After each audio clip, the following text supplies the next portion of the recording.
Beneath the complexities of everyday life, the rules of our universe seem reassuringly simple. This solid bridge supports my weight. The water flowing underneath always goes downhill.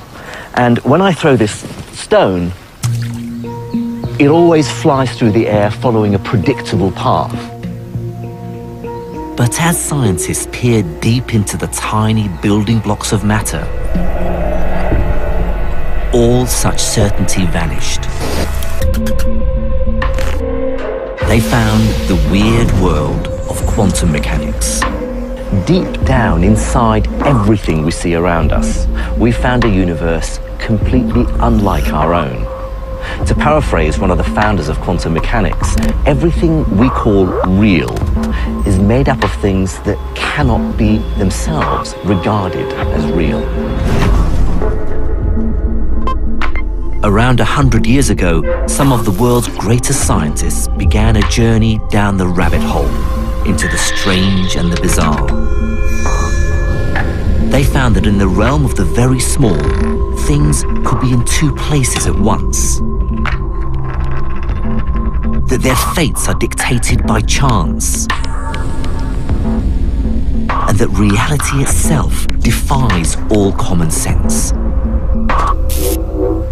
And at stake, that everything we thought we knew about the world might turn out to be completely wrong. The story of our descent into scientific madness begins with a most unlikely object. Berlin, 1890.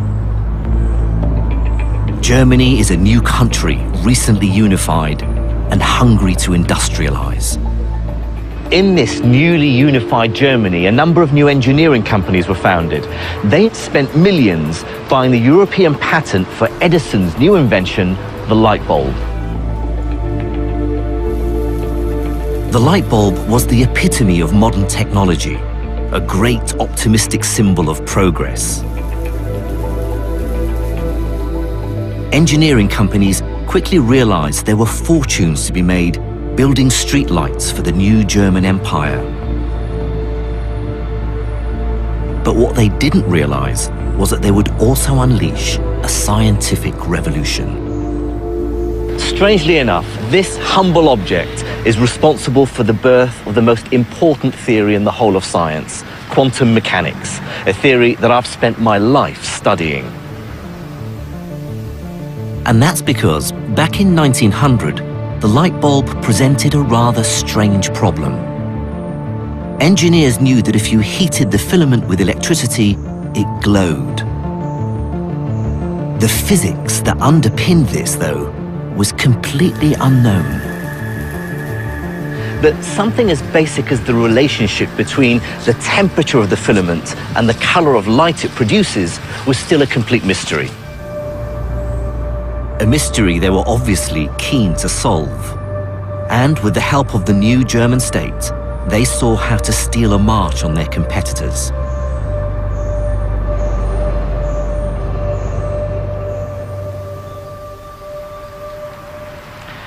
In 1887, the German government invested millions in a new technical research institute here in Berlin, the Physikalisch-Technische Reichsanstalt, or PTR.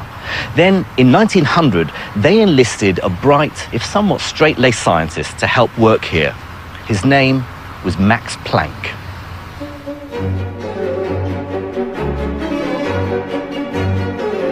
Planck took on a deceptively simple problem: why the color of the light changes as the filament gets hotter. To get a sense of the puzzle facing Planck, I'm going to ride this bicycle with an old-fashioned lamp powered by an old-fashioned dynamo.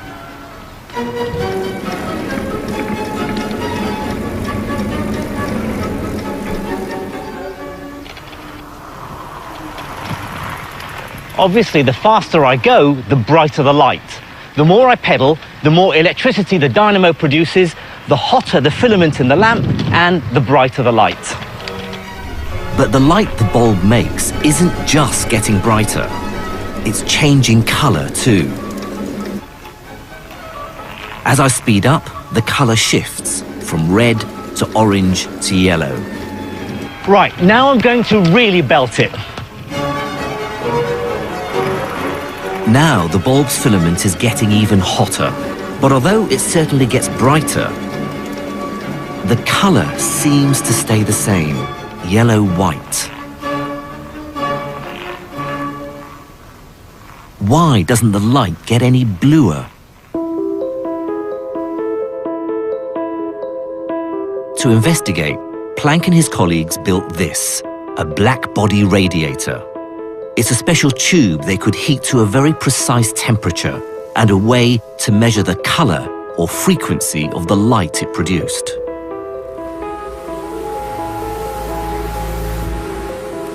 Nowadays, over 100 years later, the PTR still do exactly this kind of measurement, just much more accurately. The temperature inside here is 841 degrees centigrade. I can feel the heat coming off, and it's glowing with a lovely orangey red colour. It's about the same colour as my bike light when I'm cycling slowly. But I want to see something hotter still. The temperature inside here is about 2000 degrees centigrade.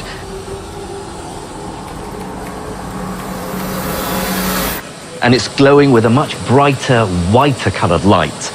To produce light of this intensity and colour requires a power of about 40 kilowatts. Now, that's equivalent to about 400 Ms on a bike cycling very fast, or the combined output of the entire Tour de France. Although the light is whiter, it's red-white. There's very little blue. Why is blue so much harder to make than red? And further up the spectrum, beyond blue, the so-called ultraviolet is hardly produced at all, even when we look at things as hot as the sun. Even the sun, at a temperature of 5,500 degrees centigrade, produces mostly white visible light and makes remarkably little ultraviolet light given how hot it is. Why is this? Why is ultraviolet light so hard to make? This remarkable failure of common sense so perplexed scientists of the late 19th century that they gave it a very dramatic name. They called it the ultraviolet catastrophe. Planck took a crucial first step to solving this. He found the precise mathematical link between the colour of light, its frequency, and its energy. But he didn't understand the connection. However, it was another weird anomaly that would really put the cat amongst the pigeons. In the late 19th century, scientists were studying the then newly discovered radio waves and how they were transmitted. And to do that, they were building experimental rigs very similar to this one. Basically, by spinning this disc, they could generate huge voltages that caused sparks to jump across the gap between the two metal spheres. But in doing so, they discovered something very unexpected to do with light. They found that by shining a powerful light source on the spheres, they could make the sparks jump across more easily. This suggested a mysterious and unexplained connection between light and electricity.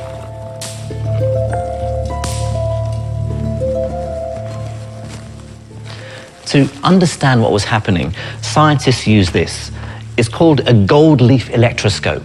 It's basically a more sensitive version of the spark gap apparatus.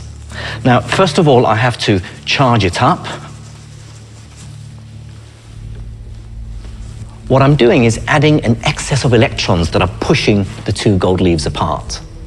Now, first I take red light and shine it on the metal surface, and nothing happens. Even if I increase the brightness of the light, still the gold leaves aren't affected. Now I'll try this special blue light, rich in ultraviolet. Immediately, the gold leaves collapse.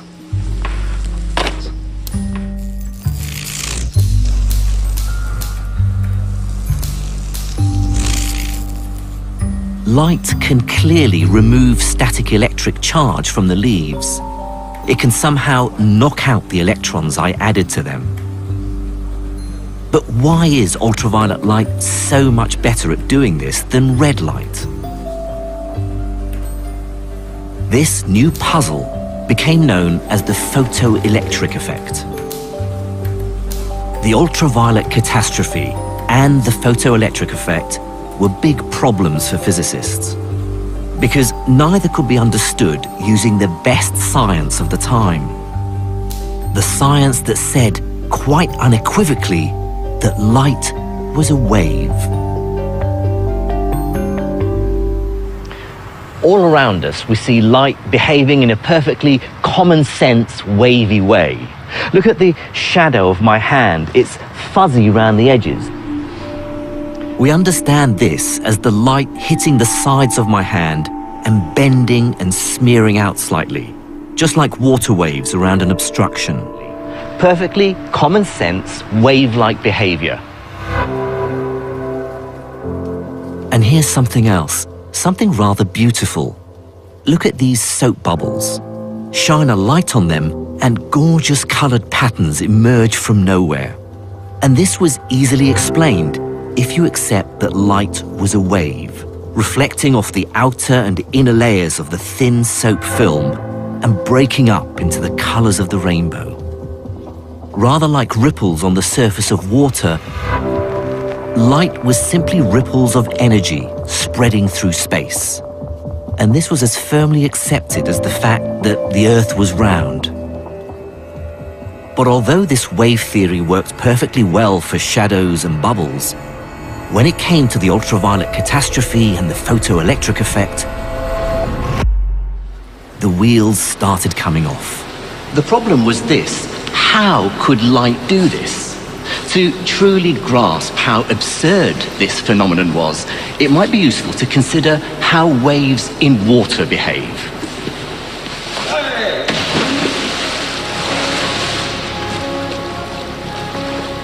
This is the wave tank at the RNLI's headquarters in Dorset. It's used to train lifeboat teams to deal with a range of different kinds of water waves. First, small waves, just 30 centimeters high. These waves don't have much energy, hardly enough energy to knock this top can off the other. But when the waves grow to over 1.5 meters, it's a very different proposition. And they're really throwing me about. There's no way I can keep this can balanced on the top.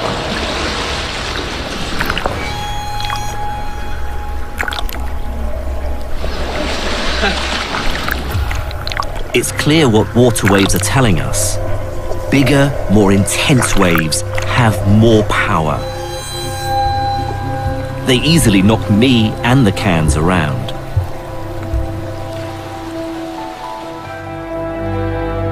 So if light was a wave, more intensity should knock out more electrons. But that's not what happened. Remember, no matter how intense the red light was, it still didn't budge electrons from the metal. But weirdly, weak ultraviolet worked within seconds. So thinking of light as a wave just wasn't adding up. To resolve this, someone needed to think the unthinkable. And in 1905, someone did. You may well have heard of him. His name was Albert Einstein.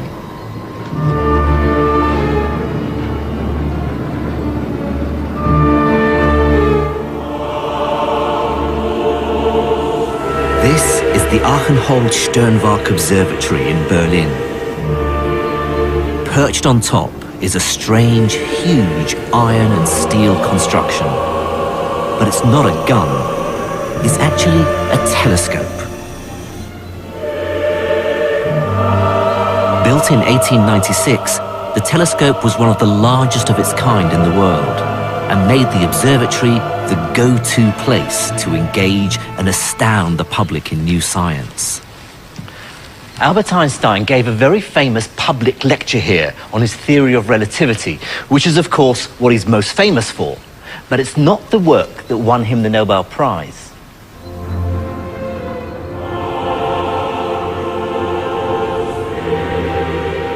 In 1905, he'd also come up with a new theory to explain the photoelectric effect.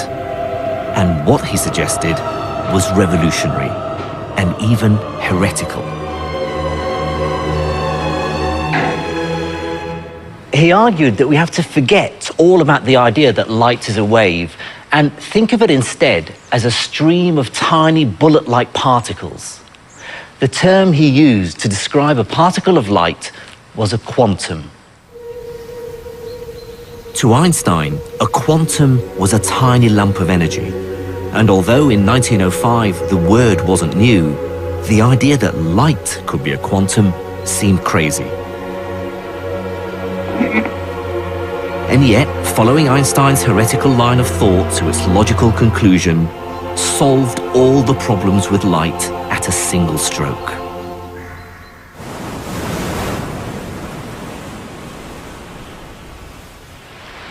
I'll try to explain how this helps using a rough analogy.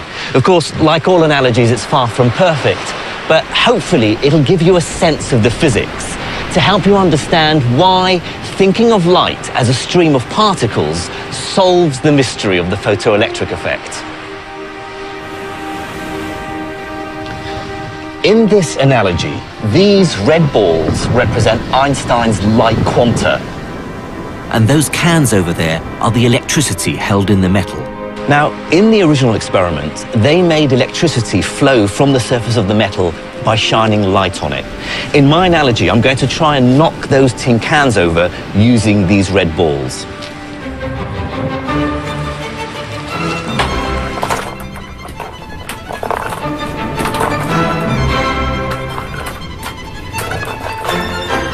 Absolutely no effect. That's just like red light.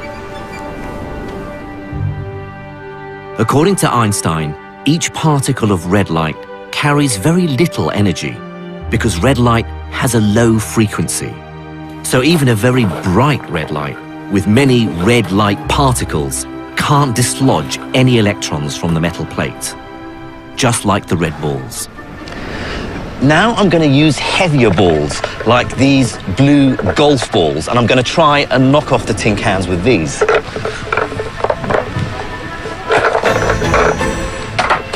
They're like the ultraviolet light in the experiment. Now, each individual light particle carries more energy because ultraviolet light is higher frequency.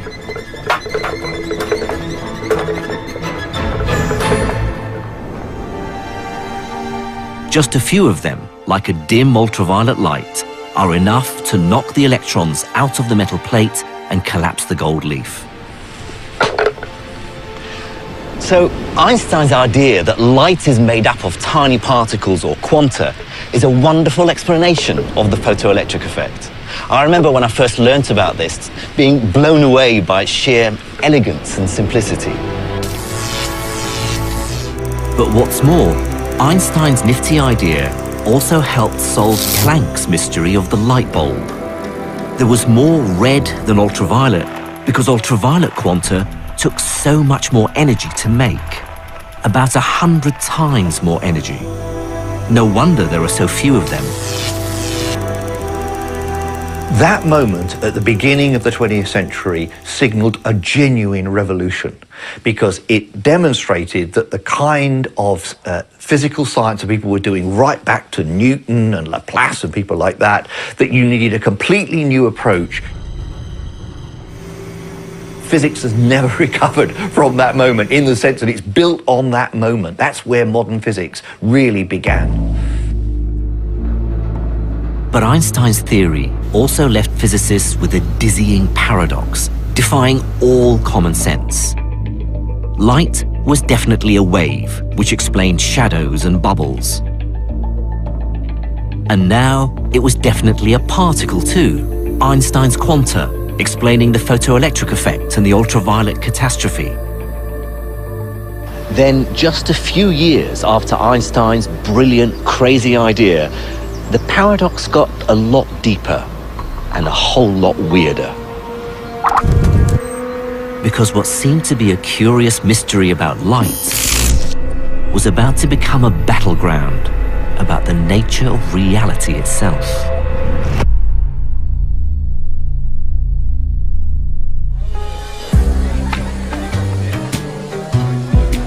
In 1922, the Western world is in the grip of a revolution, a cultural revolution.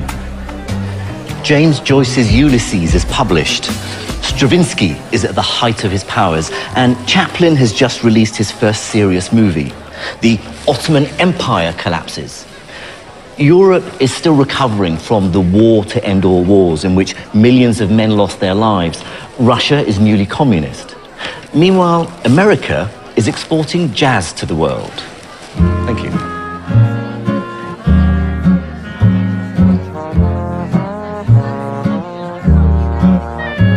In art, politics, literature, economics, there was an insatiable appetite for change.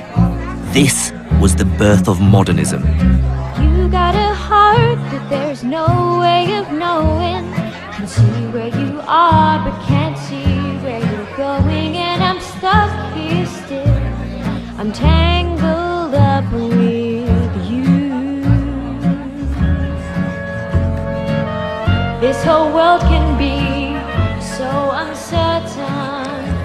But, and I might get into trouble for saying this, I would argue that the upheaval that took place in physics at this time would eclipse them all and have far longer lasting consequences. It had begun with the discovery of the weird and contradictory wave-particle nature of light. It ended up as an epic battle fought between the greatest minds in science for the highest possible stakes, the nature of reality itself. I know I deserve you, I know you're my savior, but when I observe you, you change your behavior. So On one side, a new wave of modernist revolutionary scientists and their leader, the brilliant Danish physicist Niels Bohr. On the other side, the voice of reason, Albert Einstein, at the height of his powers and now world famous, a formidable adversary.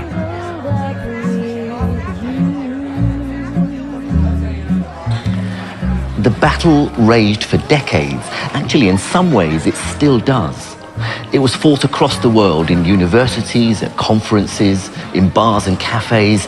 It would reduce grown men to tears. And it began with a deceptively simple experiment. this whole world can be so uncertain. But weirdly, it was an experiment that wasn't even about light. It was about the particles that make electricity. Somebody else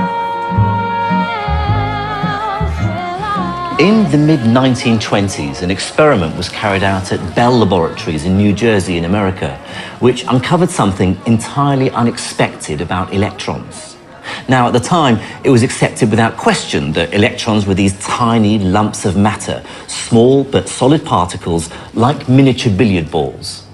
In the experiment, they fired a beam of electrons at a crystal and watched how they scattered. Now, that's entirely equivalent to taking a beam of electrons, say from an electron gun, and firing it at a screen with two slits in it, so that the electrons pass through the slits and hit another screen at the back. What the Bell scientists found shocked the physics world to the core.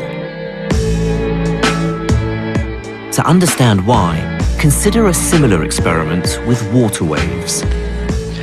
I've set up a simple experiment. I have a water ripple tank placed on top of an overhead projector. I have a generator producing waves that pass through two narrow gaps. The projector beams the image of the waves onto the back wall. You can see as the waves come in from the left and squeeze through the two gaps, they spread out on the other side and interfere with each other. What this means is that when you get the crest from one wave meeting the crest from another, they add up to make a higher wave. But when the crest from one meets a trough, they cancel out.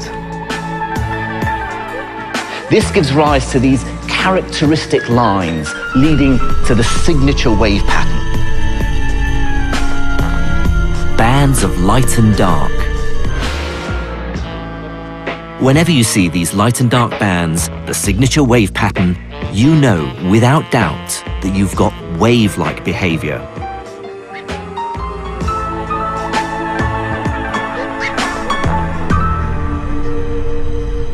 So guess what they saw in New Jersey? Now it seemed that firing electrons, tiny solid particles, through the two gaps produced exactly the same kind of pattern, bands of light and dark. First, light, for a long time believed to be a wave, was found to sometimes behave like particles. And now electrons, for a long time believed to be particles, were behaving like waves. But it was actually stranger than that. The wave pattern wasn't merely some result of the entire beam of electrons. More recently, this experiment has been repeated in labs around the world by firing one electron at a time through the slits onto the screen. At first, each electron seems to land randomly on the screen.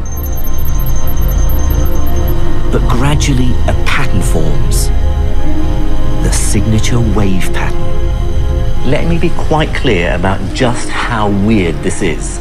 Remember from the wave tank experiment where the signature wave pattern only exists because each wave passes through both slits and then its two pieces interfere with each other.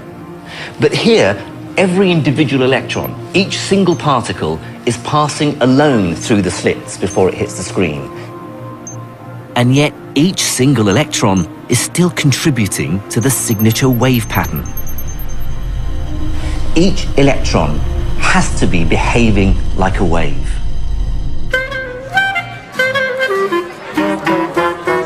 To explain this strange result, Niels Bohr and his colleagues created quantum mechanics, a crazy theory of light and matter that embraced contradiction and didn't care that it was almost impossible to understand. As Niels Bohr himself said, anyone who isn't shocked by quantum theory hasn't understood it. So, viewers, I'm going to take our tiny electron and use it to delve deep into the heart of reality.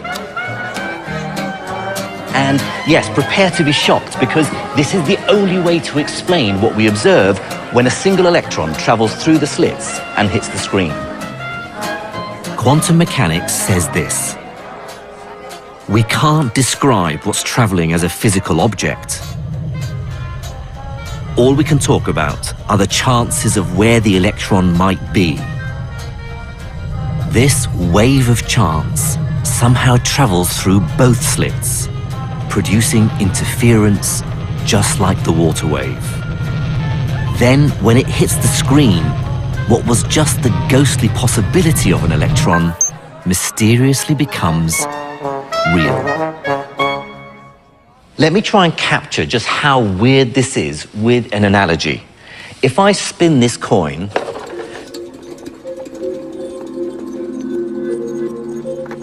then all the time it's spinning, it's a blur. I can't tell if it's heads or tails.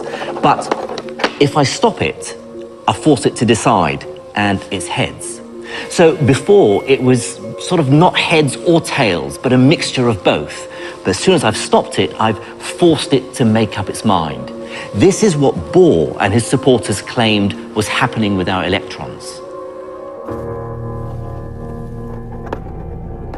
In a sense, as it spins, the coin is both heads and tails. Similarly, the electron's wave of chance passes through both slits, two paths at the same time. Our coin then stops at heads. The ethereal wave of probability hits the screen and only then becomes a particle. The quantum world was unlike anything ever seen before. It's hard to overstate just how crazy this is. Bohr was effectively claiming that one can never know where the electron actually is at all until you measure it. And it's not just that you don't know where the electron is. It's weirdly as though the electron itself is everywhere at once. Bear in mind that electrons are among the commonest and most basic building blocks of reality. And yet, here's Bohr saying that only by looking do we actually conjure their position into existence. It's like there's a curtain between us and the quantum world, and behind it, there is no solid reality, just the potential for reality. Things only become real when we pull back the curtain and look. And this view, ladies and gentlemen, became known as the Copenhagen interpretation.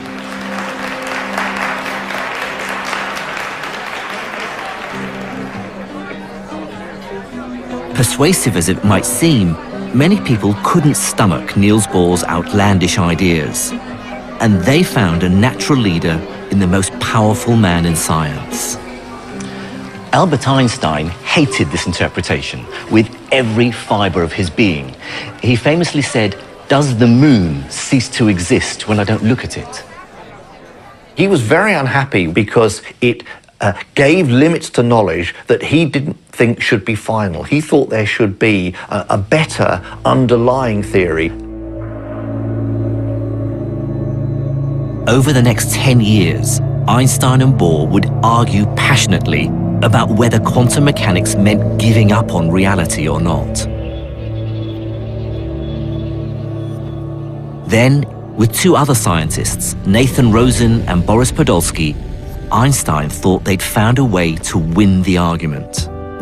He was convinced he'd found a fatal flaw in the Copenhagen interpretation, and its claim that reality was summoned into existence by the act of looking at it.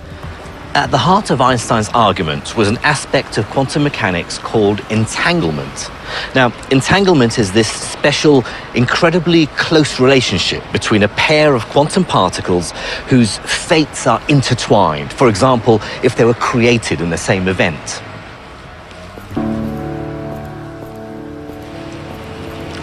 Let me try and explain this by imagining the two particles are spinning coins.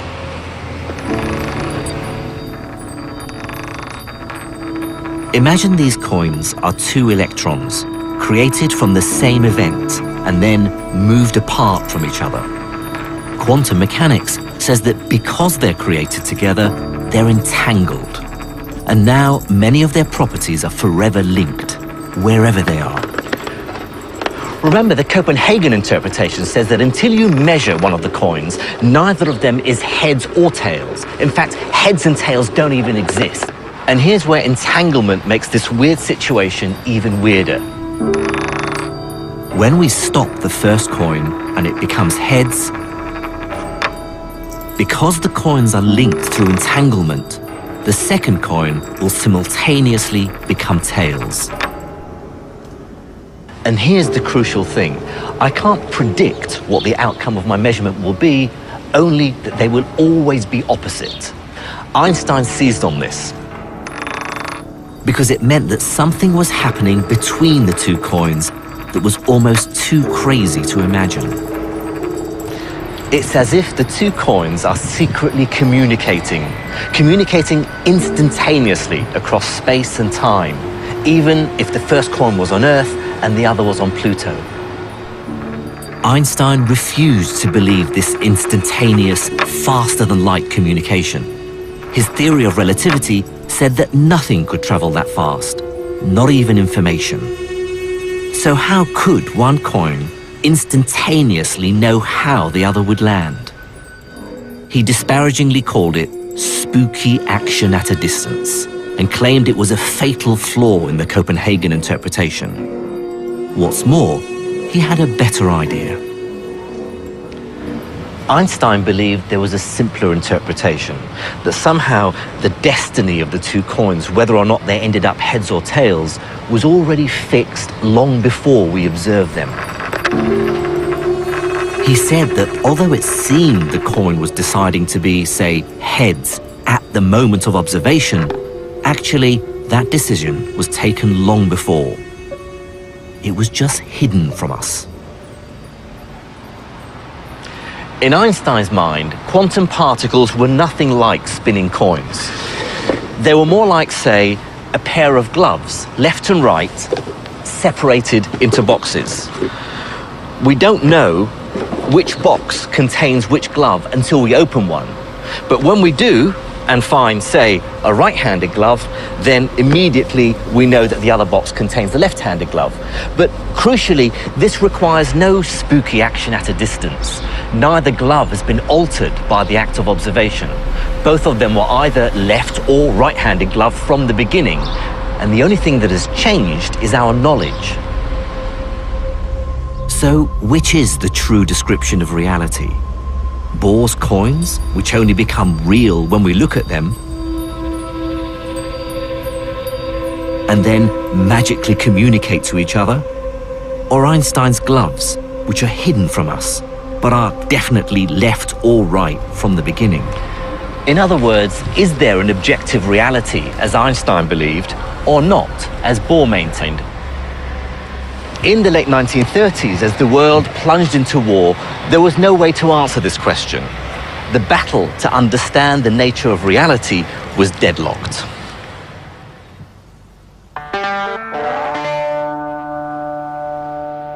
The war rolled across Europe, and many of the leading scientists fled to the United States.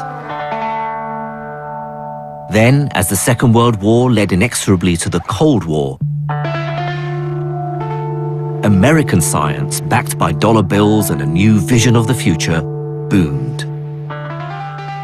Remember, after the war, physicists came back raring to go and try to apply the ideas of quantum theory to atoms, the interaction between electrons and light and what have you. You didn't need to worry about the philosophical side of things to make progress with that. So, as you say, it really took a back seat. Quantum mechanics led to a profound understanding of semiconductors, which helped create the modern electronic age. It produced lasers, revolutionizing communications, breathtaking new medical advances, and breakthroughs in nuclear power. Quantum mechanics was so successful that most working physicists deliberately chose to ignore Einstein's objections. It simply didn't matter to them because it worked. They even coined a phrase for it: shut up and calculate.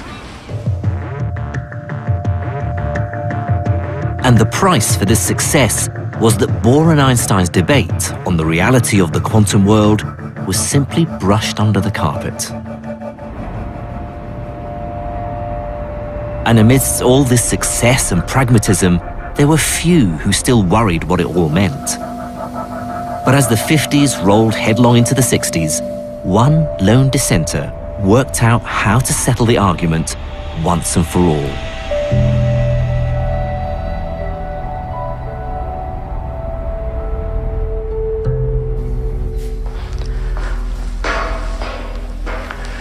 John Bell, I think it's fair to say, isn't well known to the general public. But to physicists like me, he's, well, a hero.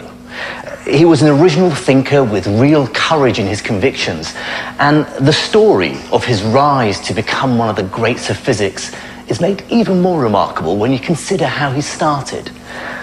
He was born in Belfast in the 1920s into a poor working-class family. His father was a horse dealer, and they really struggled to get him into Queen's University Belfast to study physics. In fact, he was the only one in his family to even finish school. This, I believe, made him insatiably curious, fiery, and stubborn.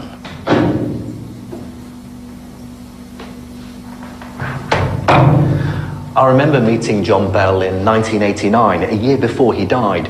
We were both at a conference in America, and we happened to be sharing a lift just after both attending a talk on quantum mechanics. Keen to say something to the great John Bell, I said I thought the speaker's conclusions were completely crazy. He stared at me with his piercing blue eyes, and for a moment I thought my fledgling physics career was going down the drain. But as the lift doors opened and he was about to leave, he said, "Yes, I completely agree with you. Haven't they heard of the helium problem?" To this day, I'm not quite sure what the helium problem is, but I was just so relieved that John Bell and I agreed.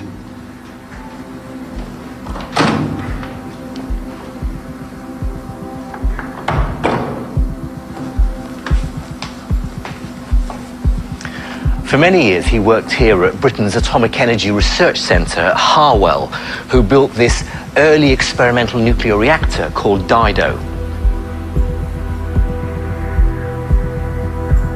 It was here that he started pondering the deep and worrying questions that quantum mechanics raised. Did the quantum world only exist when it was observed? Or was there a deeper truth out there waiting to be discovered? In fact, he was so troubled, he began to wonder if there was a problem at the heart of quantum mechanics. He famously said, "I hesitate to think it might be wrong, but I know it is rotten." And so in the early 1960s, Bell decided to try and resolve the crisis at the heart of quantum physics. It was an epic challenge. After all, how do you check if something is real, if something is or isn't there, all without looking? How do you look behind the curtain without pulling it open? But John Bell came up with a brilliant way of doing exactly that.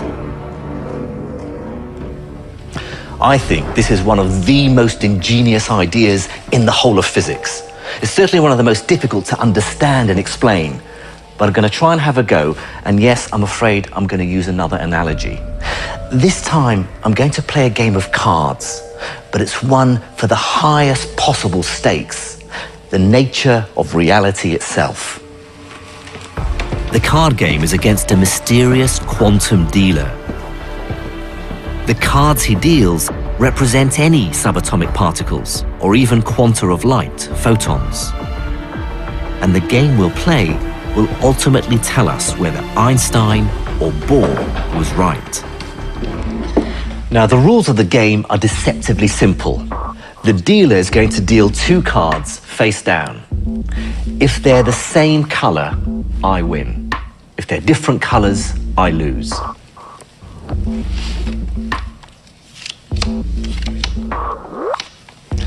So, I have a red, so I need another red to win. That's black, I lose. Again, opposite colours, I've lost both those.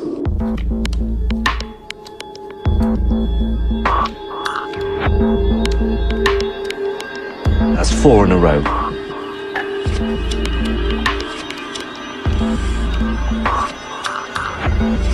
That's 6 pairs in a row that I've lost. Okay, I think I know what the dealer's doing here. Clearly, the deck has been rigged in advance so that every pair come out as opposite colours. But there's a simple way to catch the dealer out. So what we can do now is change the rules of the game. This time, if they are the opposite colour, I win.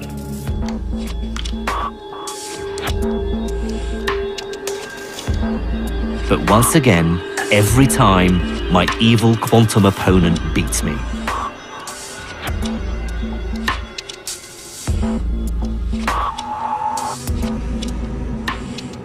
But again, I can see what the crafty dealer could have done. Maybe while I wasn't looking, he's switched the pack and rigged it so that it always lands in his favour. Now every pair is the same colour. Rigged decks, remember, were what Einstein thought was really happening in the entanglement experiment. He said that just like the gloves were already placed in the box, so the evil dealer stacked the cards before we played. But Niels Bohr's idea was very different. He said red and black don't even exist until you turn them over. Bell's genius was that he came up with a way of deciding once and for all who was right, Einstein or Bohr. This is how he did it. I'm now not going to tell the dealer which game I want to play, same colour wins or different colour wins, until after he's dealt the cards. Now, because he can never predict which rules I'm going to play by, he can never stack the deck correctly. Now, he can't win. Or can he? So now the rules are different wins. The same, okay? Same color wins. This gets to the very heart of Bell's idea. If we now start playing and I win as many as I lose, then Einstein was right. The dealer is just a trickster with a gift for sleight of hand. Reality may be tricky, but it does have an objective existence. But what if I lose? Well, then I'm forced to admit that there is no sensible explanation. Each card must be sending secret signals to the other across space and time in defiance of everything we know. I'm forced to accept that at the fundamental quantum level, reality is truly unknowable.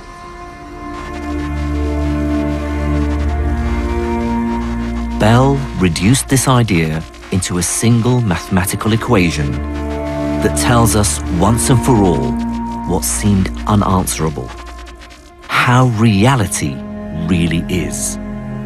John Bell published his idea in 1964, and the extraordinary thing is, at the time, the entire physics community ignored him. Total radio silence. It seems the world simply wasn't ready. Perhaps it was because his equation seemed untestable, or just because nobody thought it was worth investigating. But that was about to change. And the change would come from a very unexpected place. This is the dawning of the age of Aquarius, age of Aquarius,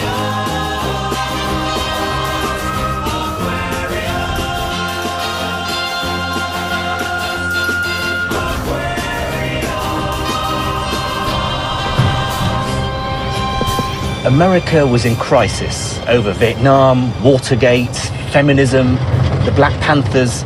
And while all this was going on, a small group of hippie physicists were working at the University of Berkeley in California. They did all the hippie things. They smoked dope, they popped LSD, they debated things like Buddhism and telepathy.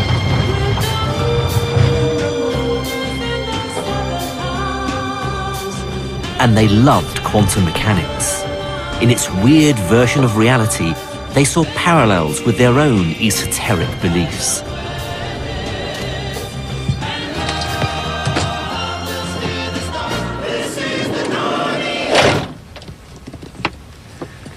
Their hippie New Age style physics also caught the attention of the public, who read their crazy hippie books that mixed quantum mechanics with Eastern mysticism. Books like The Tao of Physics, The Dancing Wooly Masters, and my personal favourite, Space, Time and Beyond, Towards an Explanation of the Unexplainable. But more importantly for our story, the story of quantum mechanics, these hippie physicists also turned their attention to Einstein's now famous thought experiment and what it told us about the nature of reality. They saw Niels Bohr's secret signalling as proof that physics supported their own ideas. Because if two particles could spookily communicate across space, then ESP, telepathy, and clairvoyance were probably true as well. If only they could prove it really existed. Then, in 1972, they realized that with a bit of mathematical sleight of hand, they could take Bell's equation and experimentally test it. One of their group, John Clauser, borrowed some equipment from the lab he was working in and set up the first genuine and ultimate test of quantum mechanics. This is a picture of that first experiment, built of leftovers and stolen equipment. Over the next few years, it was improved by a team led by Alan Aspect in Paris, making its results more reliable. Over 10 years after Bell first proposed his equation, finally it could be put to the test. This is a modern version of the experiment first carried out by John Clauser and then Alan Aspect. Here, a crystal converts laser light into pairs of entangled light quanta, photons, making two very precise beams.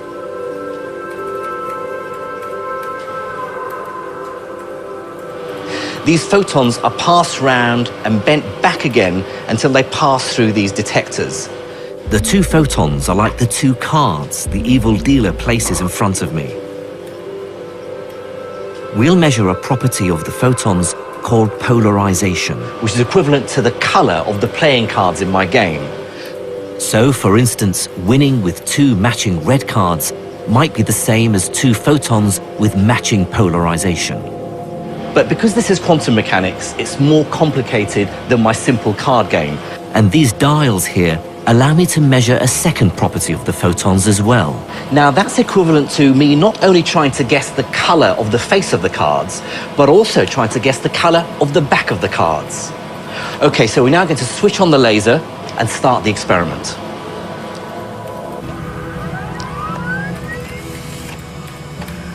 So this number here gives me the number of photon pairs coming through the experiment. That's equivalent to the pairs of cards in my game. The graph here dropping down gives me the probability that I can win, that I'm guessing right. The more photons, the more accurate it becomes. I'll stop at an uncertainty of about 1%. And the final answer is 0.56. So if I put that into my equation, I now need to run the experiment 3 more times, corresponding to the 4 different settings of these dials. Each run is now like a different set of rules for the quantum dealer. And when I add them up and get the answer, if it's less than 2, then Einstein was right. If it's greater than 2, then Bohr was right. Okay, so now for the second setting. Just remember what the experiment will show. If the numbers come out less than 2, then it's proof the dealer has been stacking the deck. This was Einstein's view. Okay, so the number I get this time is 0.82.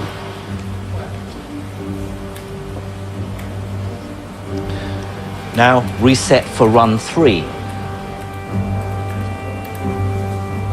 But if the result is greater than 2, then the deck cannot be stacked, and something else is at work.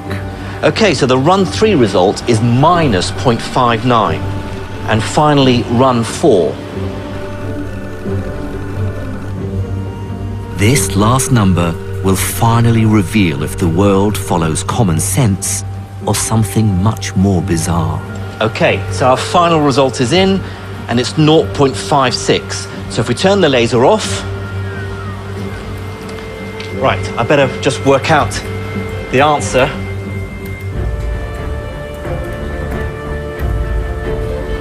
And there we have it, 2.53. It's a number greater than 2, absolute proof that Albert Einstein was wrong and Niels Bohr was right.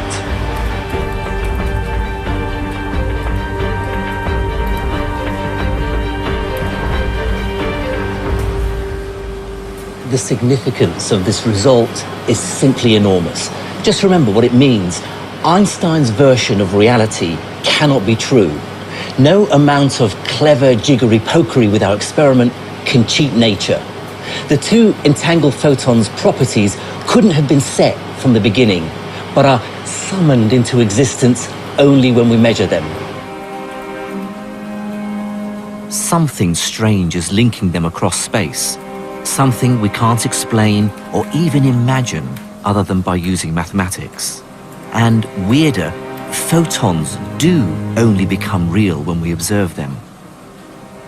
In some strange sense, it really does suggest the moon doesn't exist when we're not looking. It truly defies common sense.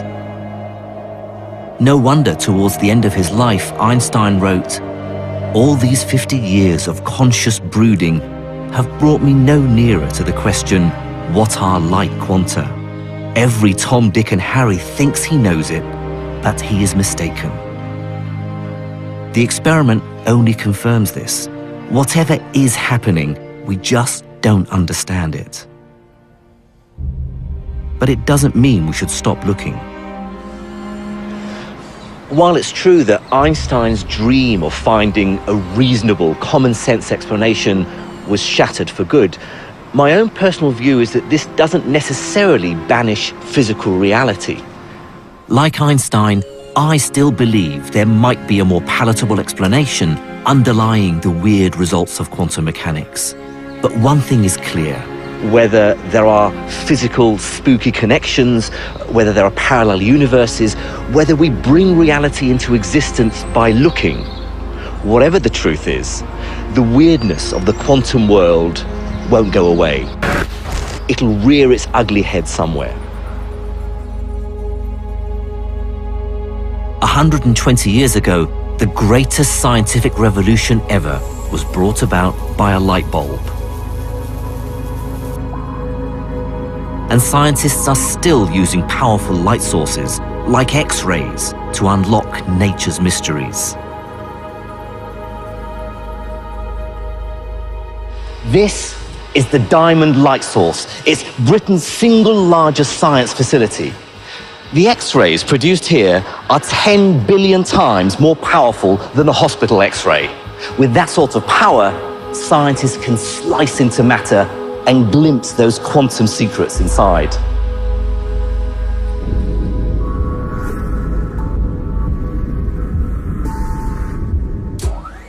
Researchers here are using this powerful light beam to investigate new materials, which may have the potential to bring about an electronics breakthrough as great as any before. Just as the quantum pioneers of the 20s and 30s ended up bringing about a scientific and technological revolution, so this generation of physicists are set to usher in a new quantum era. An era where Einstein's hated quantum entanglement now produces unbreakable computer security, new kinds of communication systems, super-fast computers, and other advances we can't yet even imagine.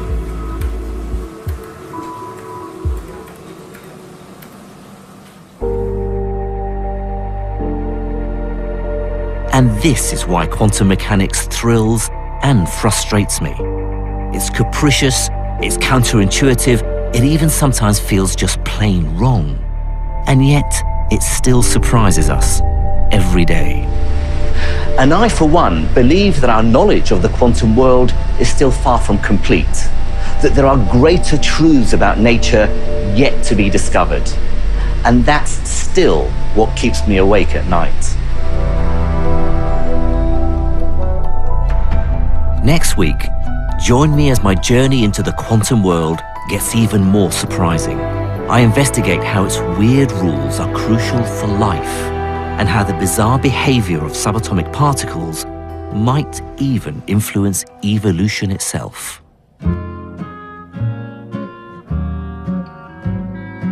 Coming up next tonight, higher than the tallest building, higher than the biggest plane, higher than everyone except for 2 actual astronauts. James May goes to the edge of space in just a moment. Then at 10:30, we're off to Hyde Park for some summer sunshine with the Rolling Stones. I'm